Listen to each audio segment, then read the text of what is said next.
what's up you guys, it's Jungle Poppy here and welcome back to my channel. So today I'm going to be doing a little bit of propagation and care, mostly propagation of my Philodendron Pink Princess.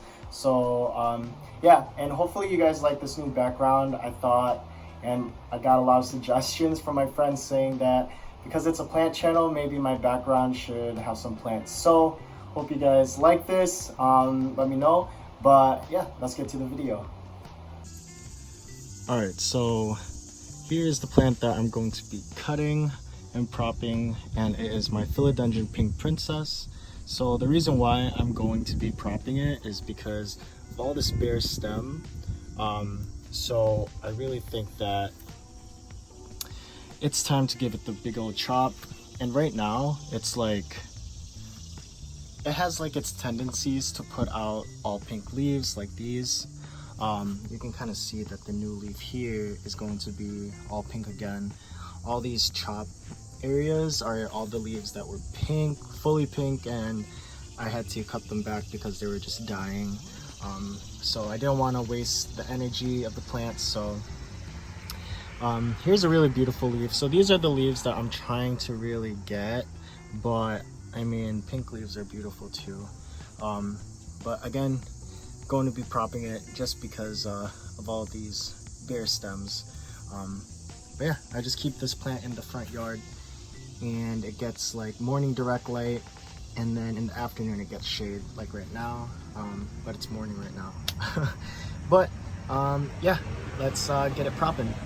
All right, so the supplies that I'll be using today is some Propagation airy chunky mix, and then a couple of Tupperware containers that I just had laying around the house, and they do not have drainage holes, or I didn't poke any drainage holes into them. And for me personally, I like to do that just because I like to make sure that there's a little bit of water in there, and then the sphagnum moss can like wick it up into the roots. And plus, I think my parents would be mad if I put some holes in their really nice Tupperware, but I'm already using it for plants, so you know, it doesn't matter. And then a really sharp knife.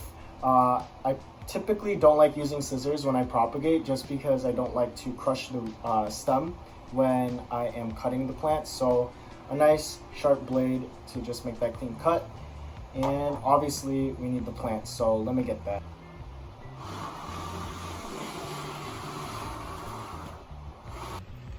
Alright, so for my propagation mix, what I'm going to be using is sphagnum moss, orchid bark, and leca. So typically I like to do just sphagnum moss just because, yeah, but because I have all these ingredients and I don't have that much sphagnum moss, I just thought, you know, why not mix it? And as long as the mix is chunky and has that airflow, I think that's what's really going to promote that root growth. So I'm just going to mix this up, and then yeah.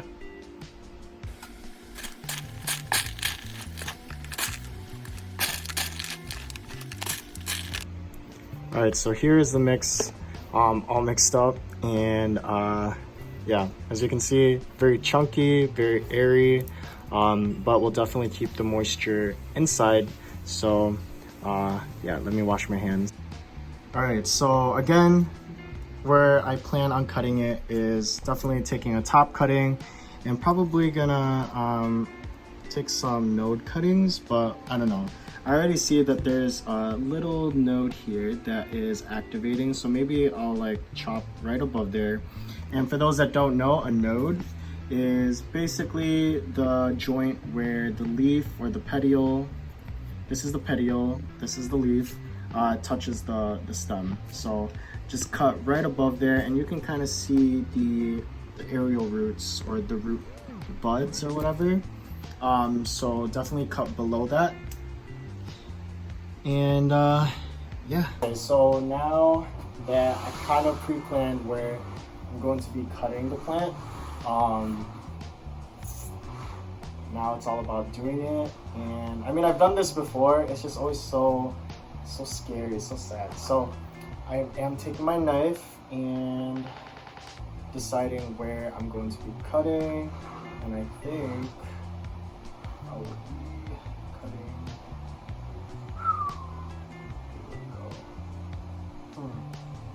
Okay. I think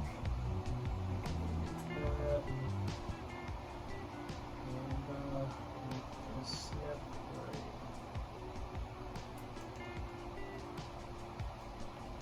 Ooh, it is very wet.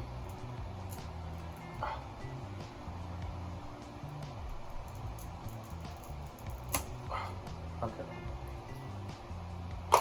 And you may or may not know, but Philodendron Pink Princess, they like, or any, I would say any like red or pink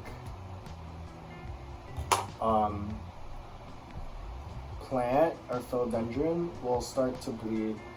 And I don't know if you can see, I don't want to drip it everywhere, but let's just show you right there. You can kind of see, you can kind of see it right there that it's dripping. So what I'm going to do is let it callus over. I'm just gonna put it here. Oop. Okay, so nice top cutting right there. Man, okay. So I'm just gonna take a few more cuttings and I'll show you the massacre. All right, so here are the cuttings. I have one, 2, 3, 4, 5 cuttings, including the base cut. But yeah, so this top cutting I'm just gonna leave intact like that, just because the internodal spacing is very short, so I don't want to risk like ruining a node, so I'm just gonna leave it like that. And typically top cuttings will grow the fastest, so I'm just gonna leave it like that.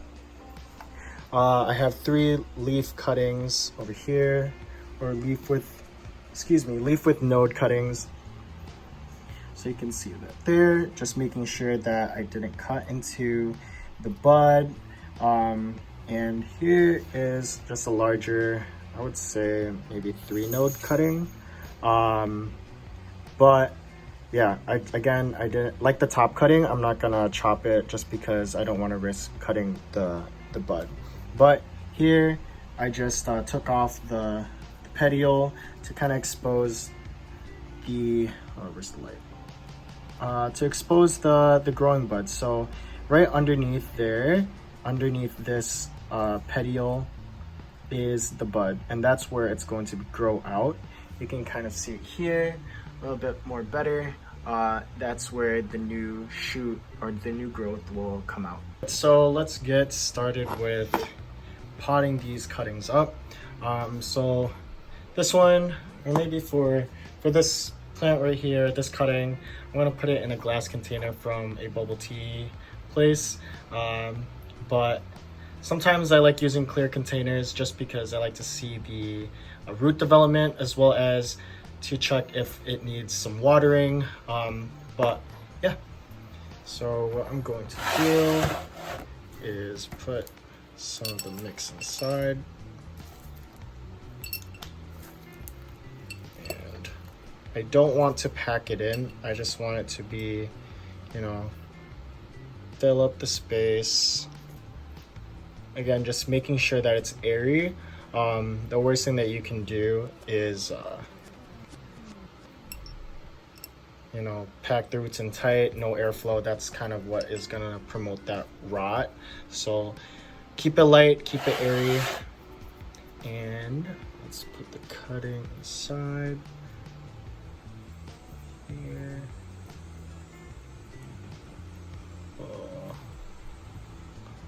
Yeah, like that. So again, you definitely want the roots or the node or the dormant roots to be covered and touching some of the moss.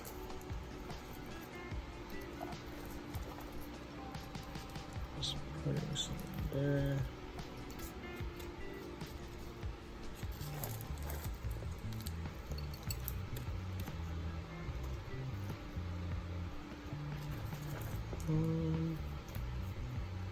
And I think That should be good.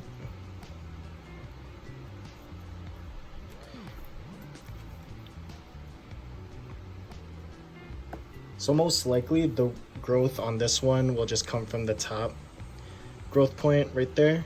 I don't know if you can see it now, but right there. So I'm just leaving that exposed. And then you can see there. So it's not packed in tight, but at least it's making contact with those aerial roots. So I'm just gonna do this to the rest of the cuttings.